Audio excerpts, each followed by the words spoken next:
This ABC 15 News Update is sponsored by Sanderson Ford, America's best-selling Ford dealership. Hello, I'm Justin Pizzera with your afternoon update from ABC15 Arizona. This is such a shocking story coming out of Tucson. A University of Arizona professor shot and killed. The suspect is behind bars as police work to figure out a motive. The professor is Thomas Meixner from the Department of Hydrology and Atmospheric Sciences.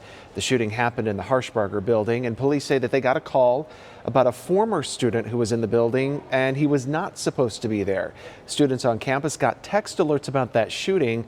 We spoke to one student who was next door to Harshbarger and was worried about what would happen next. We were asking him if there was a possible lock on the door, but we realized that there was only a code outside, so we really couldn't lock the door, so I was getting more and more anxious. So the suspect right here has been identified as 46-year-old Murad Dervish. He was arrested near Gila Bend. The Yavapai County Sheriff's Office is asking for your help in finding a missing camper. Jeffrey Stambaugh went missing nearly a week ago from the Granite Basin Recreation Area. Officials say he asked the camp host to charge his phone, but then he never came back for it. Crews found his car at one of the trailheads, but haven't been able to find him. Anyone with information is asked to call the sheriff's office. This week marks 1 year since the launch of the Office of Heat Response and Mitigation in Phoenix, and so far they have made contact with more than 4,000 vulnerable people in the valley while distributing heat relief supplies. They also planted a cool corridor with more than 260 trees and gave out more than 5,000 reusable water bottles and more than 38,000 heat relief items. A new list is just out showing the best cities to live in the United States. And according to the magazine Money, Tempe ranked 2 out of 50. It was the only Arizona city on that list. Atlanta came in first. Now behind Tempe, Kirkland, Washington, Raleigh, North Carolina, and Rogers Park, Illinois. The magazine looked at things like cost of living, diversity, and economic opportunity.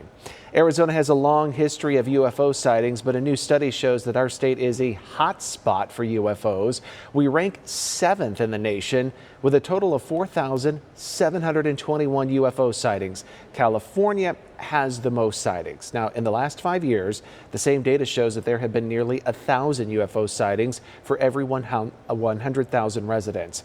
Now, some other facts released in that study: nearly 4 in 5 Americans believe aliens do exist. 56% of people surveyed believe aliens have actually been to Earth.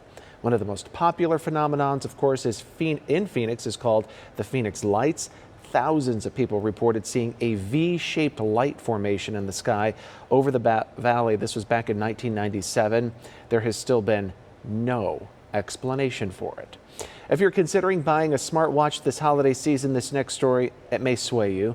A retired police officer credits his smartwatch with saving his life after a bicycle crash in a remote part of Laveen. 70-year-old Stephen Judith wakes up at 5 o'clock, hops on his bike, and rides up to 45 miles around Laveen. But one morning, a German Shepherd darted across the street and ran into his bike, causing Judith to fall.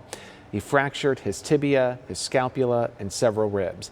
The next thing he remembers, he was in an ambulance, but he didn't call 911. His Apple Watch has crash detection, and it sent a text message to 3 emergency contacts and showing his location.